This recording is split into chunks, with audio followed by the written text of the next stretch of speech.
écoutez, je crois que vraiment on peut dire que cette organisation elle est arrivée à maturité maintenant. Depuis quelques années où le trophée et la coupe sont revenus au golf de Dar es Salaam, vous avez eu à la fois des progrès formidables faits sur les parcours, les deux parcours, sur la mise à niveau des parcours qui aujourd'hui sont vraiment parfaits.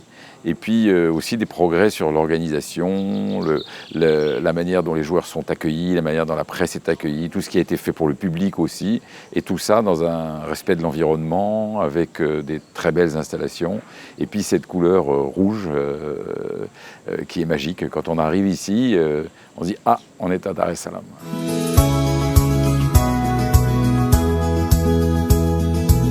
C'est un problème qui n'est pas unique, hein, qui n'est pas au Maroc. Hein.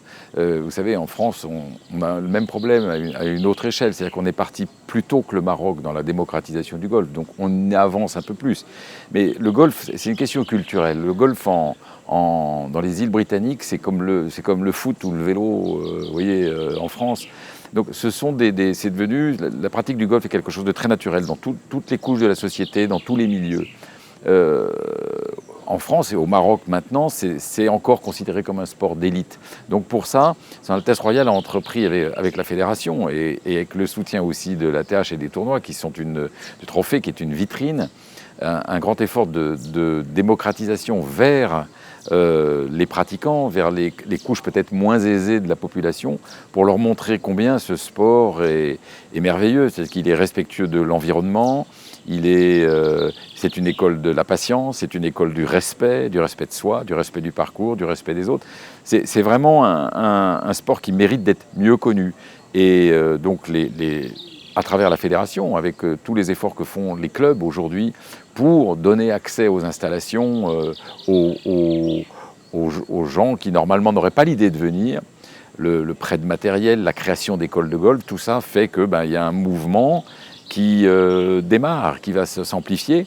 Et puis je le répète, le trophée et la coupe à la Meriem ici, qui sont ouverts au public, sont une occasion formidable, avec la télévision en plus, de montrer aux gens qui connaissent pas forcément le golf, que c'est un sport exceptionnel et qu'il faut essayer.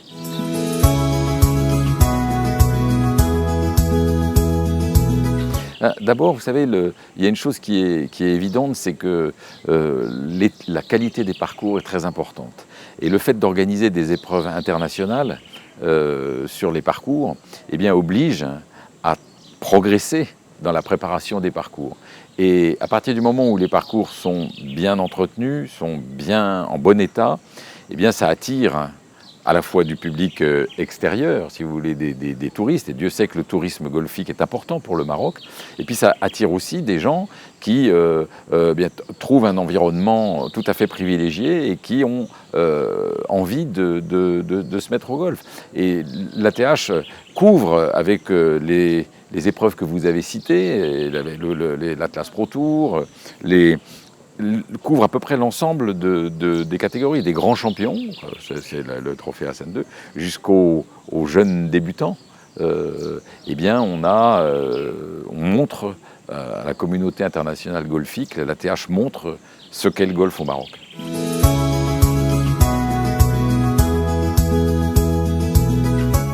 Vous savez, je crois qu'il n'y a pas de secret. Regardez, aux États-Unis, il y a tous les meilleures joueuses et joueurs du monde. Pourquoi? Parce qu'il y a plus de 20 millions de golfeurs. Donc il faut élargir la base.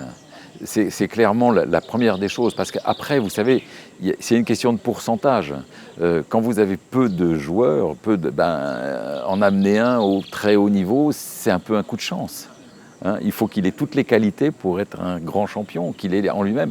Et moins vous avez une base large, plus c'est difficile de trouver des joueurs. Donc la première des choses, c'est élargir la base. Et puis après, ce que fait l'ATH, c'est exactement ce qu'il faut faire. Il faut continuer à travailler en donnant l'opportunité à des jeunes joueurs, à des jeunes joueuses de se confronter à l'international, d'aller jouer des tournois, en Europe, au Moyen-Orient, de jouer des tournois partout où ils peuvent jouer, partout où ils peuvent inviter, tant au niveau amateur qu'au niveau professionnel, de manière à ce qu'ils acquièrent de l'expérience. Et puis, Après, je crois que maintenant que Son Altesse Royale a pris en main la fédération, je crois qu'il y a beaucoup d'actions qui sont entreprises au niveau de la formation, et de la formation, pas simplement de jouer au golf, mais la formation psychologique, la formation diététique, pour justement donner les meilleures chances aux jeunes Marocains et Marocaines de briller au plus haut niveau. Mais vous savez, ça ne se fait pas comme ça, c'est long, c'est un travail long, il faut être patient.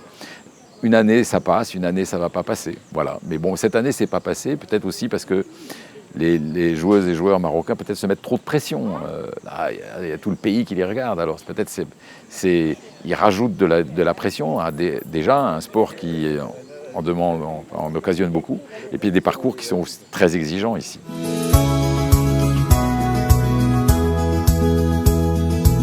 Écoutez, vous avez une chance, les Rabatis et même les gens de Casa et même de plus loin, ils ont une chance inouïe. Ils ont un accès libre à un des sites qui est un des plus beaux sites de golf du monde, et avec la possibilité de voir des plus grands champions. Alors il faut surtout pas rater cette occasion.